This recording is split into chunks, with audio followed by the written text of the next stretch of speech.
What's up, man? Welcome to Kept podcast, where we expose evil and darkness and how these people tried to kill me, are currently still trying to make me and my fiance homeless.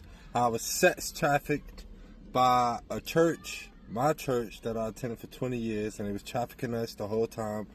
They attacked my mother with 7 kids on her own. She was a single mama. Attacked her to try to put us into a position where we would need to rely on these people or go into some form of sex trafficking. Like I said, they told me to start an OnlyFans, all that stuff. If y'all haven't watched my other videos that I've already done, please go back and check those out. All that will explain to you exactly what's going on. So I told y'all how me and my fiance jobs had gotten involved, right? Well, today we're going to talk about a job named Express. This company right here. It is owned by a man named Chris. He owns the franchise that's located. He owns 2 located in Virginia. One of them, Janessa came in, my fiance, and she took over and became that. She ran the whole thing. Brought the business up from the ground up. It was not doing well before she got there. When she got there, it started doing excellent. Then stuff started going wrong when the church got involved. The church started texting her while she's at work. This is after we have both called out the church and the nonprofit organization. I called them out to their faces. Janessa was speaking about them at work. We was also had a property manager that was after us, which we'll talk about that some other time. All this is in a book. The book is located in the description below. It's a 4-hour video on my YouTube channel, which is also located in the description below. So you can check both of those out, and you'll get full clarity on exactly what goes on. Again, I'm not the only one this has happened to. There are people being trafficked in the system right now as we speak. Young black men that they use to do their dirty work. Women that they use to, sex and all this other type of stuff. How they move drugs, all that stuff. So in this one, we're talking about how they vandalized our Jeep. So I have brought Janessa a brand new Jeep. I think it was a 2020 or something like that, 2019 Jeep. A Jeep that she loved, right? She was looking at Jeeps for a long time, so I finally got her one. She drove it for a month before it started going wrong. Now, they was already fully involved by this time. While I got her the Jeep, the church was already after us and stuff. So the people was actually messing with the Jeep when it was parked behind where my fiance worked at. She couldn't see it through her window, right? So they would mess with the Jeep. Every day something would be wrong with the Jeep. They would be taking weights off the tires, just a bunch of petty stuff. So the Jeep would shake when she drove it.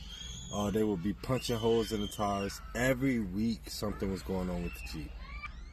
So one day, the hose blows on the Jeep, the radiator hose.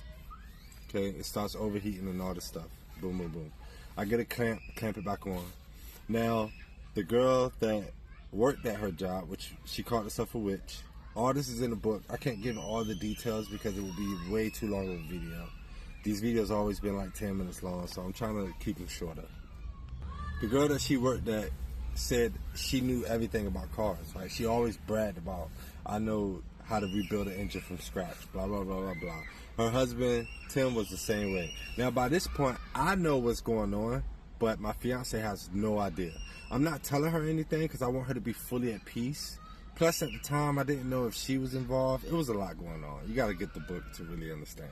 But I knew what was going on, right? I just needed to continue to test theories to make sure the things that I knew was going on was true. I knew that they was extremely racist. Tim wore a Confederate flag all the time. Tim is the girl named Leanne's husband, which is the girl that worked at my fiance's job. So she tells me that since they know something about cars, can they look at the car? Now again, my fiance doesn't know that they're even attacking us.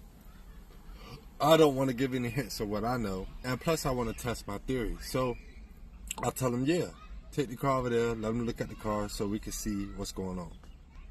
So she takes the car over there, right? Tim is under the hood of the car for like an hour and a half, okay? Hour and a half, which he didn't need to be under the car that long because I fixed the radiator hose myself after this situation because he didn't do anything. The car actually got worse. This is a picture of the car after he touched it.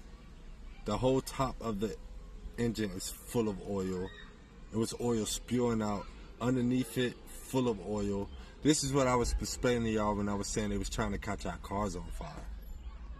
So he's working on the car, okay? And I'm asking her at the end, why was he under the hood for so long? She was like, I don't know. She was in the house. He was outside. She said he had the engine all taken apart and everything. By now, red flags going up for me. Tim tells her, he makes a comment. Was somebody in the engine? He was like, because it's red, it's orange, like filler wrapped around the engine. He was like, it seems like somebody was in the engine. Now, I have pictures of the engine when we first got it. That stuff was not there before he got in the car. So I knew that he was in the engine. I just didn't know why yet. So, like I said, the car never got better.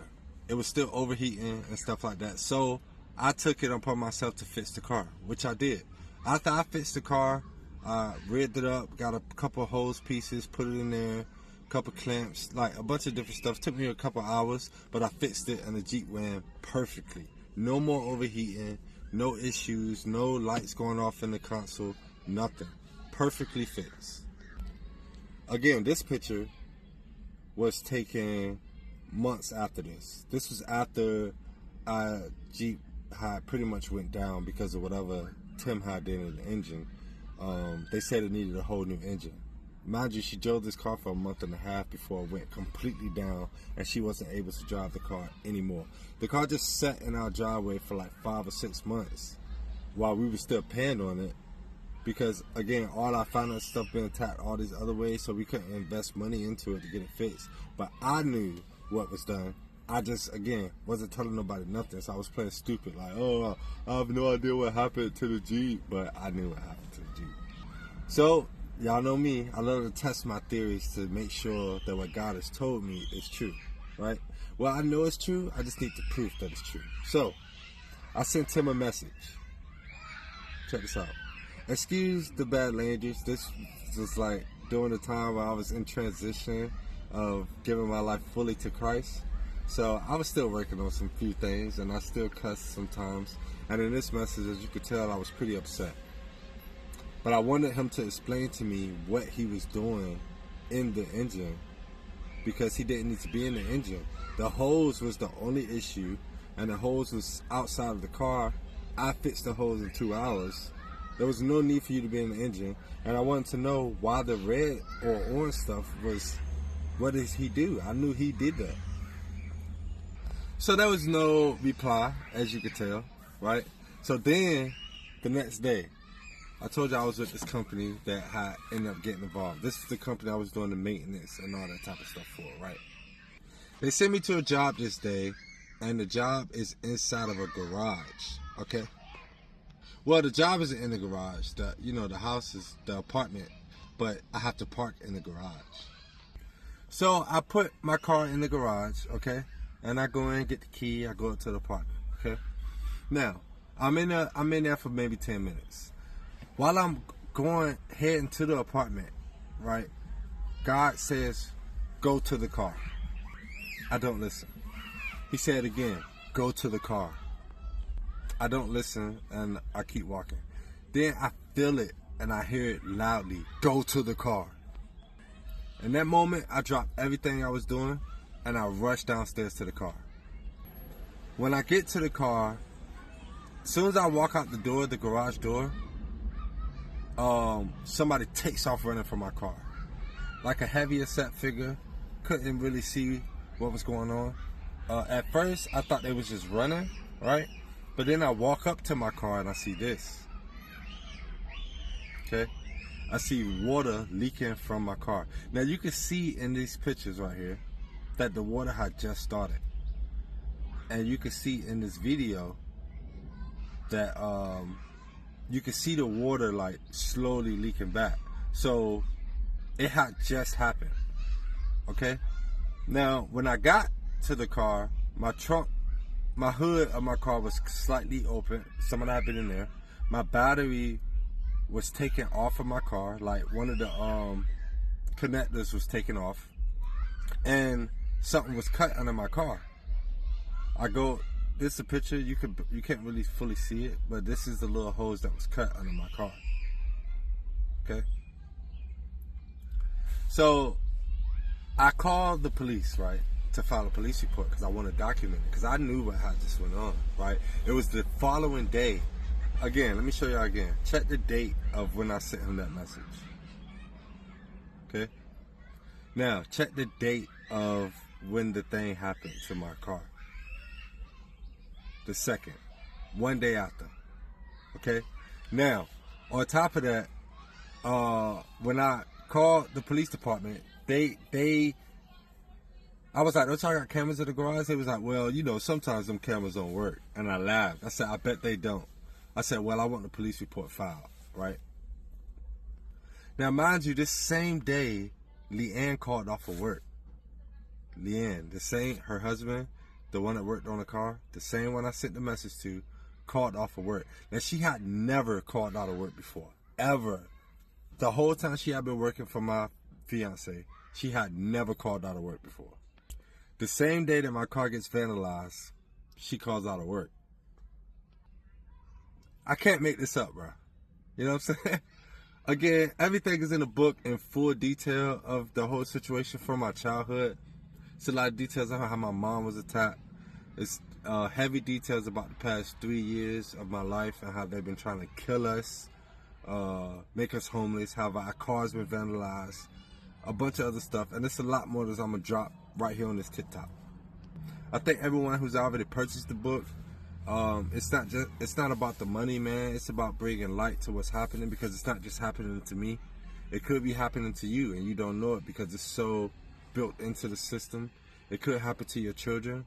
This is a book to make you aware of how things function and how it goes, so you can know how to avoid things, what to look out for, and how to protect yourself. Christ is King. We ain't scared of no demons.